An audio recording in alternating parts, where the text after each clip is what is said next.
April 1941, Washington, D.C. A Danish diplomat signs a document that will change history. He has no authority to do this. His government has not approved it. In fact, his government will call him a traitor. But Henrik Kauffmann signs anyway. With one signature, he hands Greenland, the world's largest island, to the United States of America.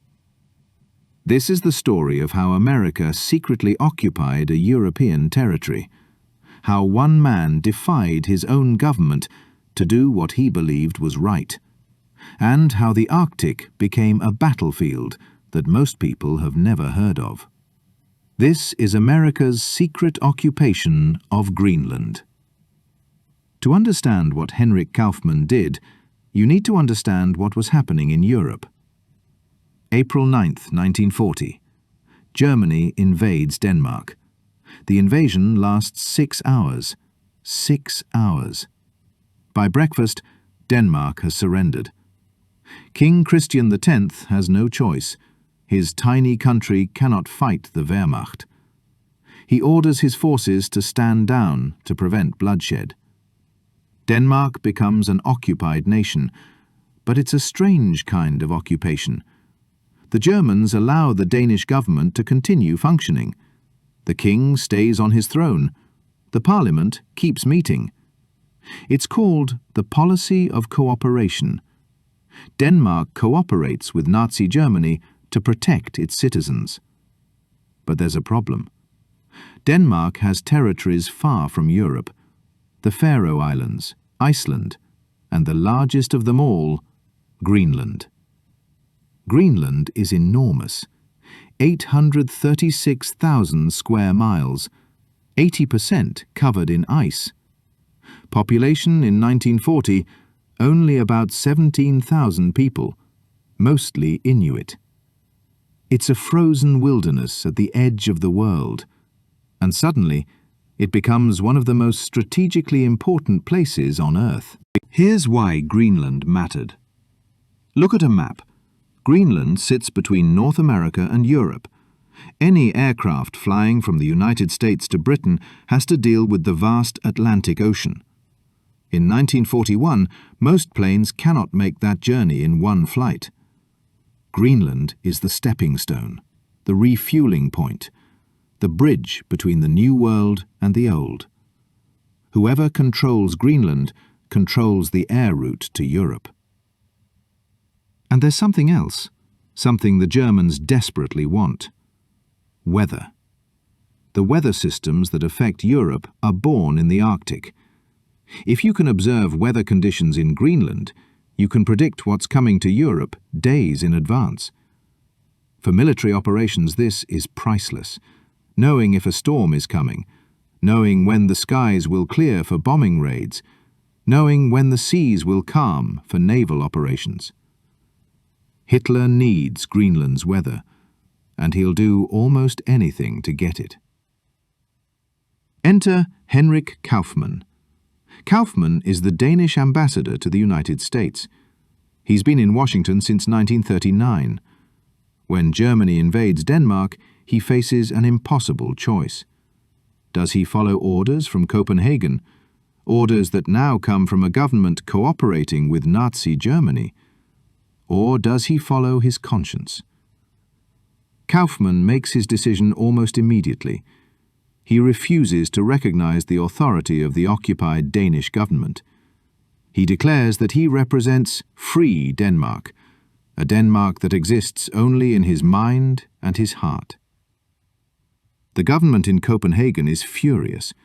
They order him to return home. He refuses. They strip him of his position. He ignores them. They declare him a traitor to Denmark. He keeps working. Henrik Kauffmann is now a diplomat without a country, an ambassador who represents a government that has disowned him. He has no legal authority to do anything, and yet he is about to sign one of the most important agreements of World War II. The Americans have been watching Greenland nervously. President Franklin Roosevelt understands the strategic importance of the island. If Germany seizes Greenland, Nazi submarines could operate from its fjords. Nazi planes could threaten North America. Nazi weather stations could give Hitler a crucial advantage. This cannot be allowed to happen. But there's a problem. The United States is officially neutral in 1941. Pearl Harbor hasn't happened yet. Roosevelt cannot simply invade a Danish territory. He needs an invitation, and Henrik Kauffmann is going to give him one. In early 1941, secret negotiations begin. The State Department meets with Kauffmann.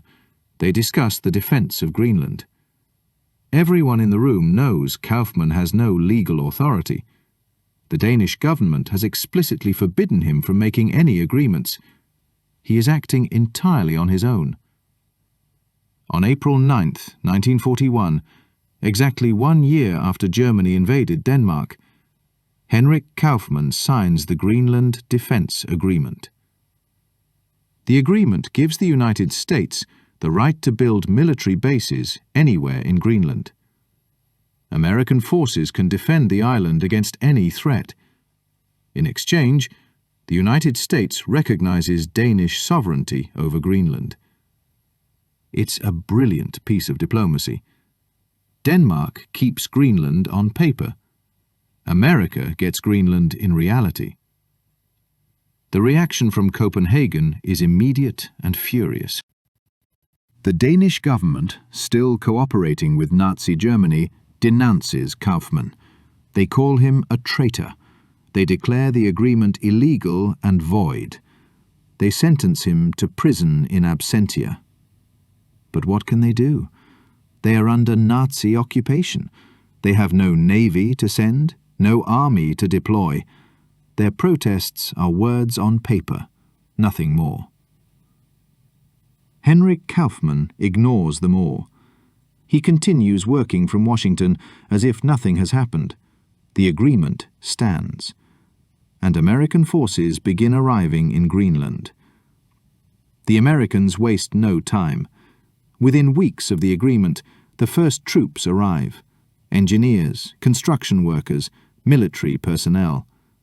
They come with equipment, supplies, and a mission.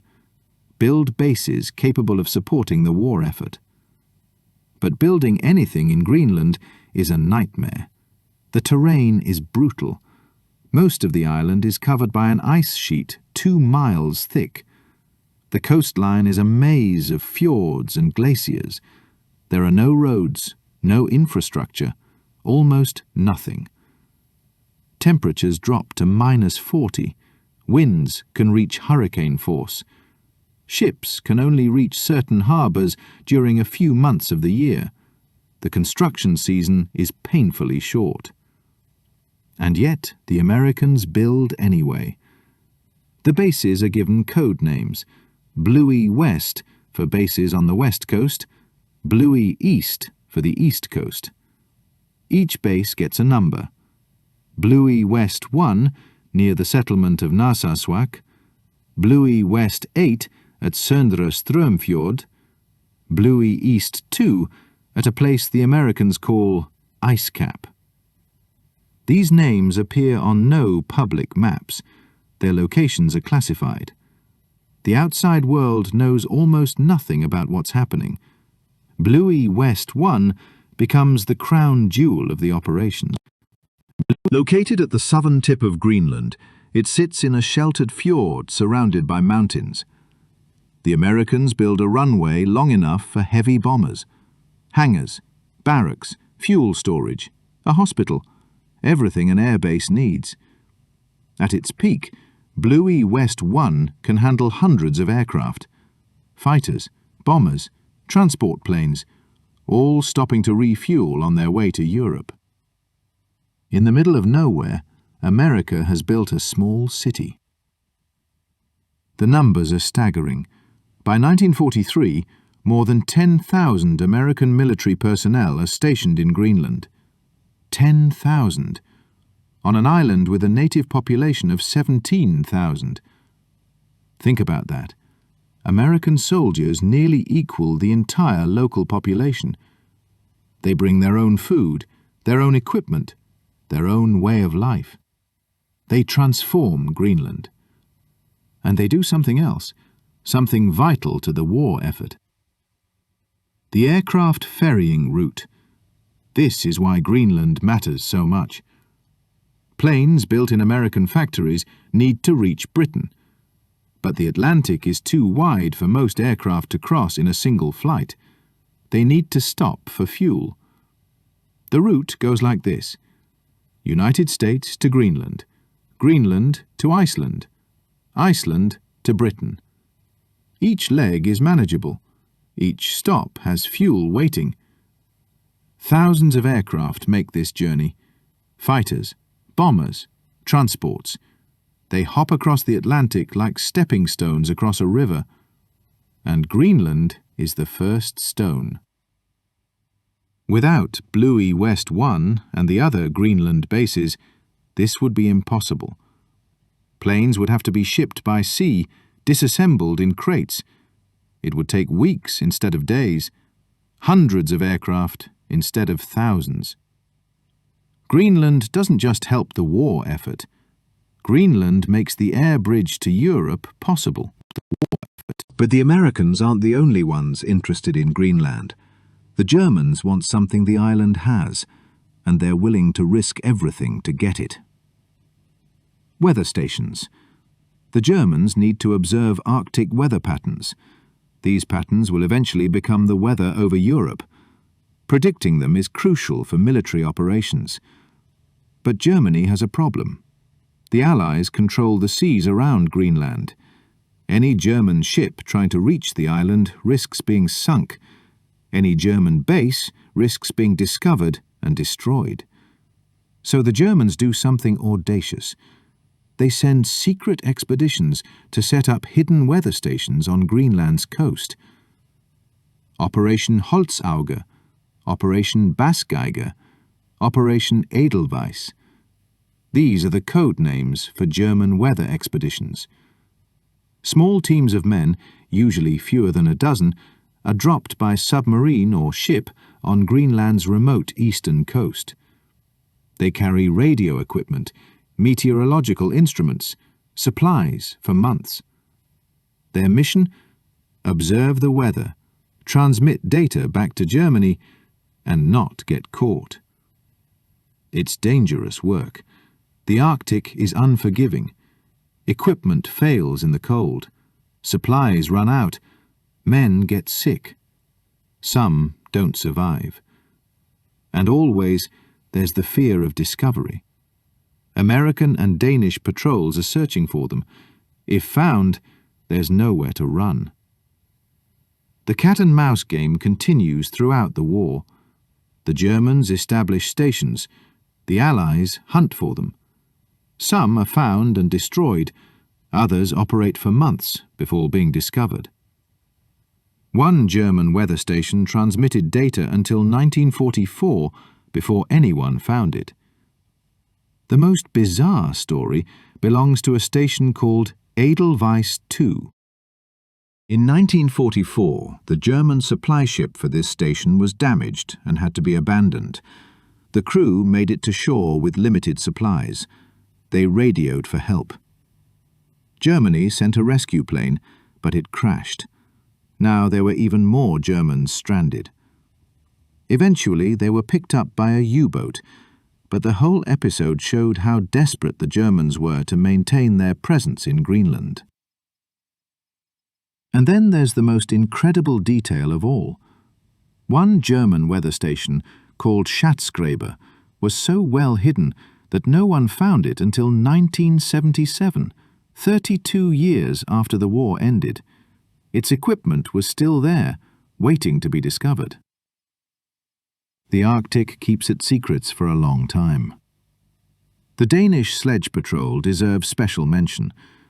While America built its bases in western Greenland, someone needed to watch the eastern coast. This job fell to a tiny force of Danish and Greenlandic hunters. The sledge patrol, or Sirius patrol, numbered only about 15 men. They travelled by dog sled across hundreds of miles of frozen wilderness.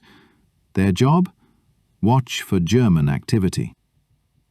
In March 1943, the sledge patrol encountered a German weather station. The resulting chase and gunfight became legendary. Patrol member Eli Knudsen was killed. Another, Marius Jensen, escaped capture and travelled alone by dog sled for 30 days to bring warning. 30 days across the ice, alone, in winter. Jensen survived. His warning allowed the Americans to locate and destroy the German station. The sledge patrol received military honours from Denmark, the United States, and Britain. 15 men on dog sleds had helped protect an entire island. The war in Greenland was different from any other theatre. No great battles, no massive armies, just small groups of men struggling against each other and against the most brutal environment on Earth. The Americans at their bases trying to keep planes flying in impossible conditions.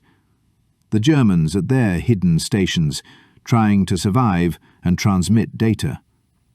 The sledge patrol crossing endless ice to find the enemy. Most people have never heard of any of this. The war in Greenland doesn't appear in movies or documentaries. It's a forgotten corner of a global conflict. But it mattered. The weather data, the air bridge to Europe, the strategic position. Greenland played a role in Allied victory that few people understand. What happened after the war is almost as interesting as what happened during it. Henrik Kauffmann, the traitor ambassador, became a hero. When Denmark was liberated in 1945, the government acknowledged that he had been right all along. His illegal agreement had protected Danish sovereignty over Greenland. Without it, who knows what might have happened? The Americans might have simply taken the island. Kauffmann was rehabilitated. His prison sentence was cancelled. He was celebrated as a visionary who had seen clearly when his own government was blinded by occupation. But here's the thing. The American bases didn't close. In 1951, Denmark and the United States signed a new defense agreement. This one was legal, negotiated between sovereign governments. But it essentially confirmed what Kauffmann had done 10 years earlier. American forces could remain in Greenland. And they did. One base in particular became crucial during the Cold War. Thule Air Base in northern Greenland, built in the 1950s, home to long-range radar systems watching for Soviet bombers. Home to nuclear-armed aircraft ready to strike the Soviet Union. Greenland went from a backwater of World War II to a front line of the Cold War. American soldiers who had come in 1941 never really left. And today? Thule is still there, still American, still watching the Arctic. Now it tracks satellites and ballistic missiles. The mission has changed, but the presence continues. When Donald Trump suggested buying Greenland in 2019, he was recognizing something the military had known since World War II. This island matters. This island has always mattered. Henrik Kauffmann understood that in 1941. America still understands it today. So the next time you look at a map of the Arctic, remember Henrik Kauffmann, the diplomat who defied his own government to do what was right. Remember the 10,000 Americans who built bases in the frozen wilderness. Remember the sledge patrol, watching the ice for enemies. Remember that wars are fought in places most people never think about. And sometimes those forgotten places matter more than anyone realizes. If you found this story interesting, consider subscribing. There are more hidden stories of World War II waiting to be told. In our next video, we return to Venezuela, where Jewish refugees found salvation, and later, Nazi war criminals found sanctuary. History is full of ironies. Greenland is one of them, an island of ice that helped determine the fate of the world. Now you know.